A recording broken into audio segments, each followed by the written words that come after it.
Man, what's up, everybody? Welcome back to another episode of EOS. It's 10 out of Jake, man. I'm rocking with y'all rocking with me. And for this video, we're going to be speaking about a shooter that rang the doorbell at a recording studio and killed the man that opened the door. When it comes to New York City, it's usually Brooklyn or the Bronx making headlines, highlighting the violence within the ghettos of the concrete jungle. But this story is coming out of Staten Island, the city's third largest borough, and in 2019, New York's safest. But just days ago, police would announce a manhunt for two masked men, one of which was seen on camera armed with an assault rifle, taking the life of a 23-year-old at a recording studio. January 16, 2022, at approximately 7:48 p.m., two masked men can be seen crossing Van Duzer Street before one man reappears on the doorbell camera of the recording studio. Armed with what looks like an AR-15, a gun that New York has classified an assault weapon and banned within New York City, the masked man is seen ringing the doorbell, then adjusting his mask that failed to cover his face tattoos as he stands waiting for someone to answer. As the door starts to open, he can be seen kicking it in with the rifle aimed high as the second man, who was off camera, reappears with a two-tone handgun, not making it past the front door as a struggle can be heard before gunshots are fired and the two men turn to make an escape. Police arrived at 937 Van Duzer Street in response to a 911 call for a man shot. Officers found 23-year-old Jahaid Chansey suffering multiple gunshots to his back. EMS transported him to the Staten Island University Hospital, roughly 13 minutes away. His mother was contacted, arriving at the hospital met by Jahaid's twin brother and told by hospital staff that Jahaid was conscious. It was only an hour later she got the devastating news. Jahaid's bloody hand can be seen holding his mother's after he was pronounced dead. Jahaid had lived in the Stapleton project since he was 1, less than a mile away from the shooting location, and his mother described him as a mama's boy that always wanted to be his own boss, telling her, "We've been in the projects too long. Once we make it big, we're out."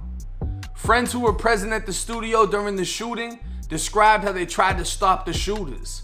As Jahaid opened the door, the men tried to rush in, but Jahaid was holding the door against the weight of the intruder, unaware he was armed with a rifle. His mother, an employee of Safe Horizons, a victims agency, spoke on how she spent her career helping clients through some of the most devastating times of their lives, and now she was a victim of a horrific event. Friends and family all described Jahaid the same way, a kind-hearted individual that was goal-driven and positive in every aspect. His violent death so undeserved, leaving everyone asking why. The young entrepreneur co-owned Demon Low Studios, which only opened back in August of 2020, working with local talent within the city such as Brogard, Bellagio, and Snoop, who is said to be one of Jahaid's close friends that just landed a distribution deal this month. At this time, no arrests have been made and a motive is unknown, but the manhunt for the two shooters continues. Now this, to me, somebody that's looking at it from a criminal standpoint, this seems like a fuck up. This seems like an accident. This seems like something that went wrong. I can't imagine that this was a hit, that they were specifically trying to kill him. They wanted to get inside. If it was him that they wanted, they wouldn't have even needed to necessarily walk in. They could have just opened fire the second they saw him. And a 5.56 bullet, the bullet that's coming out of an AR-15, it would have went through that door perfectly fine. So shutting the door wouldn't have stopped anything. It sounded like it was either a robbery or there was someone else inside of the studio that they were trying to kill. For the second narrative, that can be what is so dangerous, not only about the music industry, specifically with hip-hop rappers, but being associated with people that are indulging in a lifestyle in which you don't. As we can see through this kid's social media, he wasn't a gangster, he wasn't a street type, he wasn't projecting to be a bad person, a criminal, a gangbanger, etc. He seemed like a normal kid. He was from the hood, but he was making a way and he was doing it legally and he was doing it by the book, and I salute. To be a co-owner at 23 of a recording studio, that's an amazing accomplishment, especially for somebody that's coming from the projects.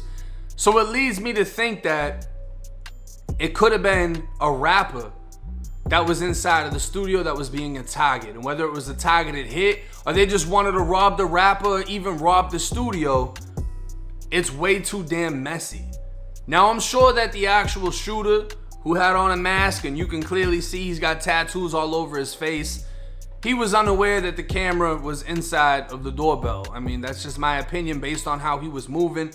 The other guy, the second guy, he was off camera. He was further away, but then again, he was still at an angle where the door opens. He can see where the door is opening from. If he was on the other side of the door, it would have been a little bit pointless. But the fact that the main guy with the AR-15, who I'm assuming was the shooter, if not both of them fired their weapons, I believe he's going to be caught, and he's going to be caught quick because he's too identifiable. And I'm sure that police most likely already know who he is. They just haven't put it out there. They're doing their best to track and find out where he's at. Because if he has any type of criminal record, those tattoos are already going to be on file.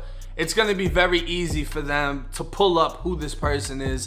And at that point, they just need to find him. For the second person, you can't tell who that is. And there's not really going to be anything there for them to tell by unless a fingerprint was left on a shell casing, something of that nature, or unless the first guy tells on the second guy. But I'm going with this wasn't a targeted hit. This was something that there was a different motive behind it, and it turned into what it turned into.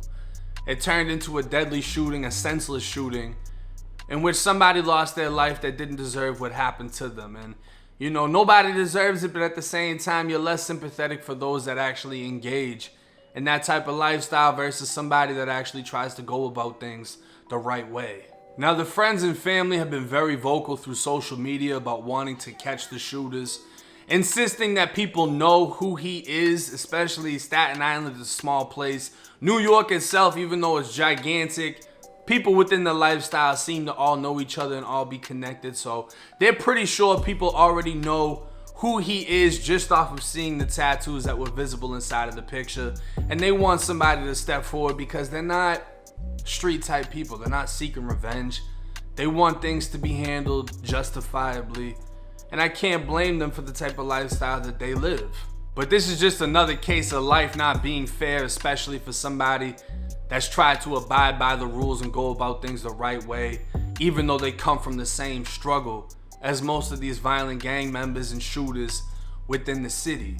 And for the shooter, if he does get caught, I mean, just that gun charge alone is gonna send him up the road to prison on top of the murder.